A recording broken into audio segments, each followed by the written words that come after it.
Hi అండి, నా వంట రుచులకి స్వాగతం. ఫ్రెండ్స్, ఈరోజు పాడవకుండా సంవత్సరం పాటు నిలువ ఉండే పండుమిరపకాయ నిలవ పచ్చడి పెర్ఫెక్ట్ మెజర్మెంట్స్ ఎలా చేసుకోవాలో నేను ఈ వీడియోలో చేసి చూపిస్తున్నాను. ఫ్రెండ్స్, ఇక పచ్చడి ఎలా చేసుకోవాలో చూసేద్దాం. ఫ్రెండ్స్, సంవత్సరం పాటు నిలువ ఉండే ఈ పండుమిరపకాయ నిలవ పచ్చడి పాడవకుండా ఫ్రెష్గా నిల్వ ఉండాలంటే నేను చూపించే టిప్స్ తోటి ఫాలో అయితే సంవత్సరం పాటు పచ్చడి పాడవకుండా ఉంటుంది. ఈ పచ్చడికి కావలసిన పండుమిరపకాయలను ఎలా సెలెక్ట్ చేసుకోవాలి అంటే, మనం చూడటానికి ఫ్రెష్గా ఉండి మనం నొక్కి చూసినప్పుడు ఈ విధంగా గట్టిగా ఉంటే పచ్చడి సంవత్సరం పాటు పాడవకుండా నిల్వ ఉంటుంది. ఈ సీజన్లో దొరికే పండుమిరపకాయలను మార్కెట్ నుంచి తెచ్చుకున్న తరువాత తొడిమెలతో సహా శుభ్రంగా వాష్ చేసుకోవాలి. అదే తొడిమెలు తీసేసి వాష్ చేసుకుంటే వాటర్ మిరపకాయలోకి వెళ్ళి పచ్చడి డ్యామేజ్ అవుతుంది. కాబట్టి తొడిమెలతో సహా శుభ్రంగా వాష్ చేసుకోవాలి. తరువాత పొడిగుడ్డతోటి ఈ విధంగా బాగా తుడుచుకోవాలి. ఫ్రెండ్స్, ఈ వీడియోని చూస్తున్న వాళ్ళు ముందుగా ఈ వీడియోని లైక్ చేయండి. మీరిచ్చే లైక్ వల్ల నా వీడియోస్ ఇంకొంచెం ముందుకు వెళ్ళటానికి ఎంతో సపోర్ట్ చేసిన వారు అవుతారు. మొత్తం పండు మిరపకాయలను తుడుచుకున్న తరువాత వీటిని 1 లేదా 2 గంటల పాటు ఎండలో ఎండబెట్టుకోవాలి.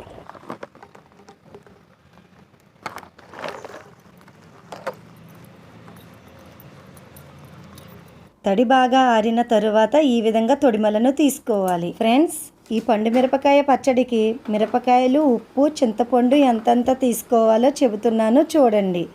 తొడిమలు తీసేసిన పండు మిరపకాయలు 1 కేజీ, కళ్ళుప్పు 225 గ్రాములు, ఈసెలు గింజలు తీసేసిన చింతపండు 275 గ్రాములను తీసుకోవాలి. ఈ విధంగా మొత్తం తొడిమలు తీసుకున్న తరువాత వీడియోలో చూపించిన విధంగా రౌండ్గా కట్ చేసుకోవాలి. ఫ్రెండ్స్, దీనికన్నా ముందు వేరే ఛానల్ ఉన్నదని చెప్పాను కదా, ఆ ఛానల్కి సంబంధించిన లింక్ డిస్క్రిప్షన్లో పెడతాను. ఆ ఛానల్లో కంటెంట్ కూడా మీకు నచ్చినట్లయితే సబ్స్క్రైబ్ చేసుకుని ప్రక్కన ఉన్న బెల్ ఐకాన్ని యాక్టివేట్ చేసుకోండి. అప్పుడే నేను నెక్స్ట్ పెట్టిన వీడియోస్ అన్నీ మీకు నోటిఫికేషన్ రూపంలో వస్తాయి. ఈ విధంగా కట్ చేసుకున్న పండుమిరపకాయ ముక్కలను తడిలేని ఒక బౌల్లోకి తీసుకోవాలి. ఇప్పుడు దీనిలో 3 స్పూన్స్ పసుపు వేసుకోవాలి.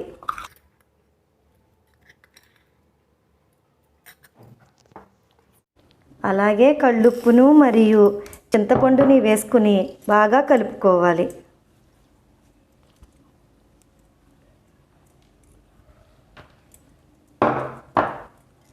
ఫ్రెండ్స్, ఇక్కడ నేను పండుమిరపకాయలు చిన్నవి తీసుకున్నాను కాబట్టి ఈ మెజర్మెంట్ తీసుకున్నాను. అదే పండుమిరపకాయలు పెద్దవి అయితే 1 కేజీ పండుమిరపకాయలకి 1/2 కేజీ చింతపండుని తీసుకోవాలి. ఎందుకంటే చిన్న మిరపకాయలలో కారం ఎక్కువగా ఉంటుంది. అదే పెద్ద మిరపకాయలలో అయితే కారం కొంచెం తక్కువగా ఉంటుంది. దీనిని బట్టి మీరు మెజర్మెంట్స్ చూసుకుని తీసుకోండి. ఈ విధంగా బాగా కలుపుకున్న తరువాత పొడిగుడ్డతో తుడిచి 2 గంటల పాటు ఎండలో ఉంచుకున్న ఒక చిన్న జాడీలోకి వేసుకోవాలి.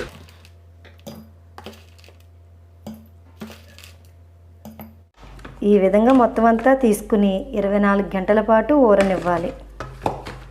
80 గ్రాముల వెల్లుల్లి రెబ్బలను మిక్సీ జార్లో వేసుకుని కచ్చాబచ్చాగా పేస్ట్ చేసుకోవాలి. తరువాత ఒక చిన్న ప్యాన్ పెట్టుకుని 3 స్పూన్స్ ఆవాలు, 2 స్పూన్స్ మెంతులను వేసుకుని లో ఫ్లేమ్లో వీటిని డ్రైగా వేయించుకోవాలి. కొంతమంది డైరెక్ట్గా కూడా పౌడర్ చేసేస్తారు.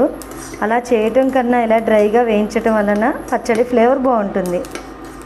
ఇలా డ్రైగా వేయించుకుని చల్లారిన తరువాత పౌడర్ చేసుకోవాలి. 24 గంటల తరువాత మూత తీసుకుని ఒకసారి అంతా బాగా కలుపుకోవాలి. మరి చూసారా ఫ్రెండ్స్, పండుమిరపకాయ ముక్కలు మరియు చింతపండు ఎంత బాగా నాని మెత్తబడిందో. ఇప్పుడు మనం మిక్సీ జార్లో వేసుకుని కచ్చాబచ్చాగా పేస్ట్ చేసుకోవాలి.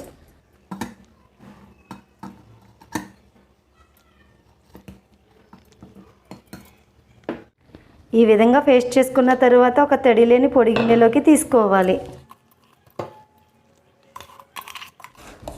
ఈ విధంగా మొత్తం పేస్ట్ చేసుకున్న తర్వాత మనం కచ్చబచ్చగా చేసుకున్న వెల్లుల్లి పేస్ట్,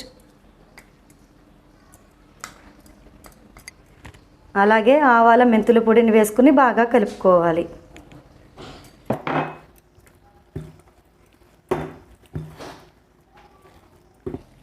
ఫ్రెండ్స్, ఈ విధంగా అంతా బాగా కలుపుకుని తడి లేని గాజు సీసాలో స్టోర్ చేసుకుని ఫ్రిడ్జ్లో పెట్టుకుంటే 1 ఇయర్ పాటు పాడవకుండా ఉంటుంది. అలాగే మనకి కావాల్సి వచ్చినప్పుడు కొద్దిగా తీసుకుని దానికి కావలసిన తాలింపు పెట్టుకుంటే సరిపోతుంది. స్టవ్ ఆన్ చేసుకుని ప్యాన్ పెట్టుకోవాలి. ప్యాన్ కొద్దిగా హీట్ అయిన తరువాత 600 గ్రాముల గాను నూనెను వేసుకోవాలి. మీకు ఇష్టమైతే వేరుశనగ నూనె కూడా వాడుకోవచ్చు, కానీ ఈ గాను నూనెతో చేసిన పచ్చడి అయితే చాలా బాగుంటుంది. ఆయిల్ కొద్దిగా హీట్ అయిన తరువాత 40 వెల్లుల్లి రెబ్బలను చితక్కొట్టుకుని వేసుకోవాలి. వీటిని కాసేపు వేగనివ్వాలి. ఇవి కొద్దిగా వేగిన తరువాత 4 టేబుల్ స్పూన్స్ పచ్చిశనగపప్పుని వేసుకోవాలి. వీటిని కూడా కాసేపు వేగనివ్వాలి. ఇవి రెండు కొద్దిగా వేగిన తరువాత 4 స్పూన్స్ మినపప్పును వేసుకోవాలి. అలాగే 2 స్పూన్స్ జీలకర్ర మరియు 2.5 స్పూన్స్ ఆవాలను వేసుకోవాలి. ఇప్పుడు వీటిని కాసేపు వేగనివ్వాలి. ఒక చిన్న టీ స్పూన్ ఇంగువ వేసుకోవాలి.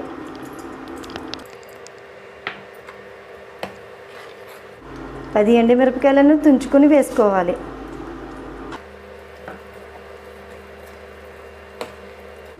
ఇవన్నీ బాగా వేగిన తరువాత చివరిగా కడిగి ఆరబెట్టి ఉంచుకున్న కరివేపాకుని వేసుకుని బాగా ఫ్రై చేసుకోవాలి.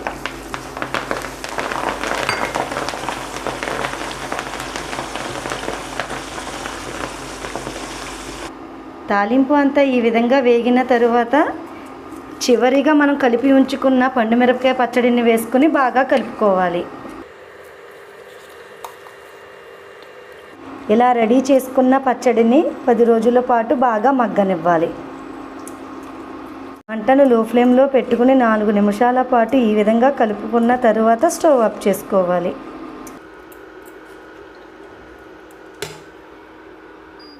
ఆయిల్ ఈ విధంగా పైకి తేరి ఉండటం వలన పచ్చడి అయిపోయే వరకు కూడా పాడవకుండా ఉంటుంది. ఈ పచ్చడి పూర్తిగా చల్లారిన తరువాత ఒక తడి లేని గాజు సీసాలో లేదా ఒక చిన్న జాడీలో వేసుకుని స్టోర్ చేసుకోవాలి. ఈ పండుమిరపకాయ పచ్చడి బాగా మగ్గిన తరువాత ఇలా వేడివేడి అన్నంలో కొద్దిగా నెయ్యి వేసుకుని పచ్చడి వేసుకుని తింటే ఎంతో టేస్టీగా ఉంటుంది. అంతే ఫ్రెండ్స్, సంవత్సరం పాటు నిల్వ ఉండే టేస్టీ పండుమిరపకాయ నిల్వ పచ్చడి రెడీ. మరి మీరు కూడా ఇదే విధంగా ట్రై చేసి మరి మీకు ఎలా వచ్చిందో క్రింద ఇచ్చిన కామెంట్ సెక్షన్లో తెలపండి. మరి అయితే ఈ వీడియో మీకు నచ్చింది అనుకుంటున్నాను. నచ్చితే మీ ఫ్రెండ్స్కి మీ రిలేటివ్స్కి షేర్ చేయండి. మరి నా నెక్స్ట్ వీడియోలో కలుద్దాం. Okay, bye bye friends.